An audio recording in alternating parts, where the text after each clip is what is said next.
setting rates, and adding additional charges. In this instructional video, we will discuss setting the rates for items you want to include on your customer quote, as well as how to add additional items to that list. As discussed in the Accessing Customer Specific Information instructional video, PostFrame Manager can apply additional charges beyond your material list items if desired. For example, you can specify a sales tax to be applied to the building, as well as apply a labor charge, add freight, or any other fee that you want outside of the system-generated materials package. Taking a brief look at that screen once again, you see two tabs listed: Customer Information and Tax Rates and Additional Charges. Click that second tab and the Click on Item to Edit window displays all of the items that are currently available and from which you can choose. When you click on an item in the window shown, you will see the name and the rate displayed next to it. Remember that only those items shown in bold are being applied to the building you are currently creating. To apply any of the other items, first select them, alter the amount that will be applied as shown in that window if you want, then check the Use box to have it applied. The item will show on your customer quote only if you also check the List on Output box.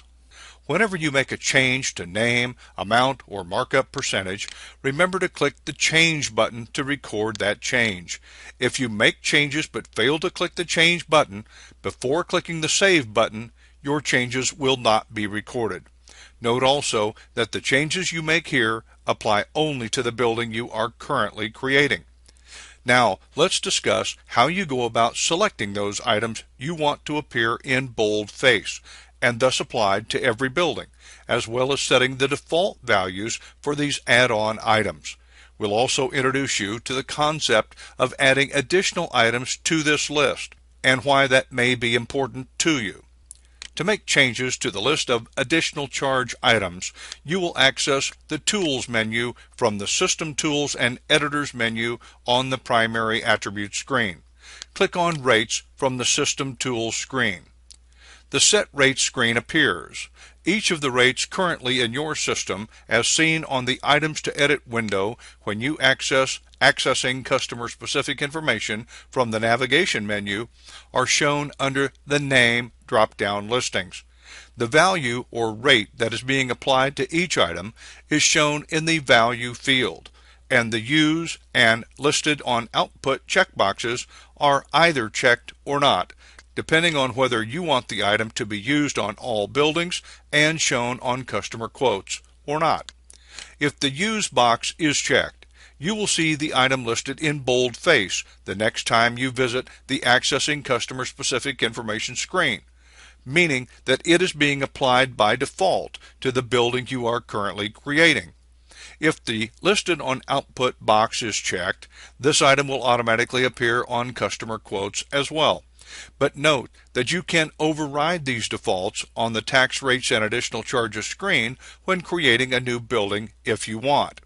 If you want to change the value for any listed item, just change the number shown in that window. Check the Use and Listed on Output checkboxes as desired. Then click the Accept button to record any changes you make. Click the Accept button for each item changed. Note that these changes will be applied to the next building for which you access customer-specific information. Now, why is all of this important and necessary? It's important because there will always be special circumstances that require unusual or occasionally necessary charges beyond the materials package that PostFrame Manager generates for every building you create. Examples can include an overhead door package, excavation subcontract, concrete subcontract, guttering subcontract, or just an additional amount item for any reason you choose. You can add an unlimited number of additional items to the list shown, and thereafter have those items shown on the Rates screen for selection on future buildings. You do it by modifying a file in the PostFrame Manager directory. Here's how. Follow me closely here. Because PostFrame Manager is a BizPort software product, the program resides on your computer in its own directory named BizPorts. The first thing you need to do is find that directory. you will use Windows Explorer to do so, not Internet Explorer. Depending on the version of Windows that is on your computer, Windows Explorer is accessed in various ways. The most common way is to right-click, not left-click, on the Start button, typically shown in the lower left-hand corner of your desktop screen. When you right-click that button, Open Windows Explorer or Explore in Windows XP is shown as an option. Click on that option. A window like this one will appear, but regardless of what the screen looks like on your computer, move to Local Disk C and click on it. Directories are listed alphabetically, so you will find the BizPorts directory located pretty high on the list. Once you locate the BizPorts directory, to make it easier to access the next time, we suggest you create a shortcut to this directory on your desktop. It is very easy to do. Just right-click on the BizPorts name. This menu will appear. When you hover your mouse over the Send To menu item, another menu will slide out. From this menu, click on Desktop, Create Shortcut. That's all there is to it. Now you have direct access to the BizPorts directory from your desktop whenever you need it. Close Windows Explorer by clicking the X in the upper right-hand corner of the screen. You will see an icon labeled BizPorts Shortcut on your desktop. OK. Double-click on that icon to open the BizPorts directory. The screen will probably look familiar now. You will see the entire BizPorts directory listings shown in the large window on the right-hand side of your screen. That screen has 4 column head listings: name, date modified, type, and size. To make it easy to find any file you want, they need to be in alphabetical order. So we'll want to sort these items by name, so click on the Name column heading to do so. The file we want to locate is labeled rates.ini. Scroll down the list of files, past all of the various folders and directories, down to the items that begin with an R. Rates.ini will be at the top of the list. When you find the rates.ini file, double-click on it. The file will open in Notepad and will look like this. It might look somewhat confusing, but it's actually very straightforward once you have some basic understanding. Take a look at the first item, for example. PCTG space sales tax, 8, 1, 1. This means that this item is a percentage rather than a flat rate. Notice that PCTG, the abbreviation for percentage, is followed by a space. The name of the item is next. In this case, it's sales tax. A comma follows the name, then the number 8, which is the percentage rate that will be applied. Then we see another comma, then the number 1, another comma, and another 1. Notice that there are no spaces separating any of these items.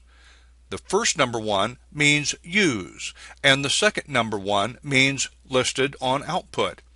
When the number 1 appears immediately following the rate, thus specifying that this item will be used, that item will appear in boldface on the tax rates and additional charges screen when you are in the system. This is why you see some items listed in boldface on that screen while others are not. Here's another important note. When you're dealing with the information on this screen, there must never be a space at the end of any row or between lines or at the end of the items that are listed here. Now let's look at another line. If an item will be billed as a flat rate rather than a percentage, the word flat will precede the item name. Thereafter, the same rules just mentioned apply.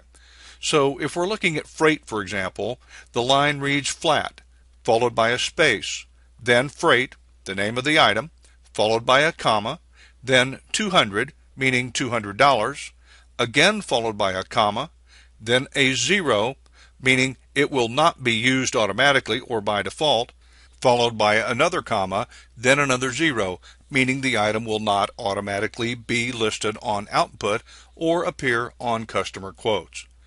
To review, this line means that the item will apply an extra charge of $200 for freight when you select it from the tax rates and additional charges screen and check the Use box.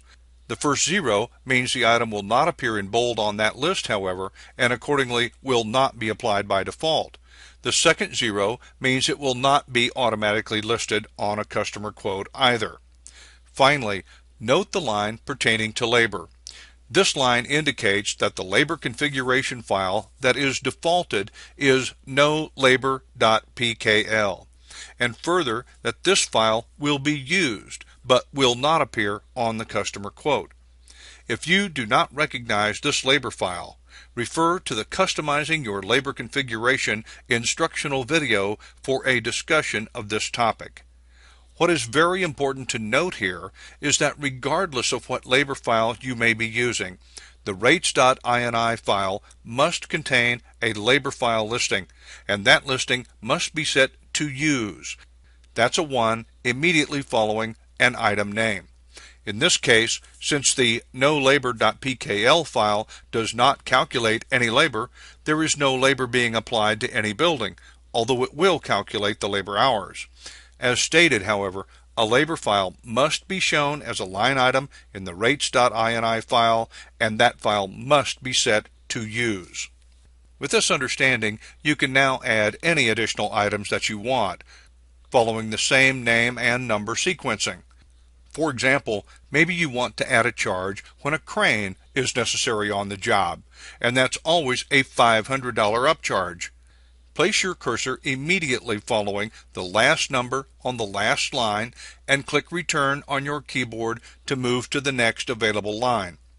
Enter flat space crane charge, comma, 500 for $500, comma, 0, because you don't want this to be added to every quote by default. Another comma, 0, if you don't want it shown on the customer quote. When you're done, either click File, Save, or just click the X in the upper right-hand corner of the screen, and you will be asked if you want to save the file. In either case, click Save to record any changes you make to this file. You will see any changes on the next building you create with PostFrame Manager. This concludes the Setting Rates and Adding Additional Charges instructional video.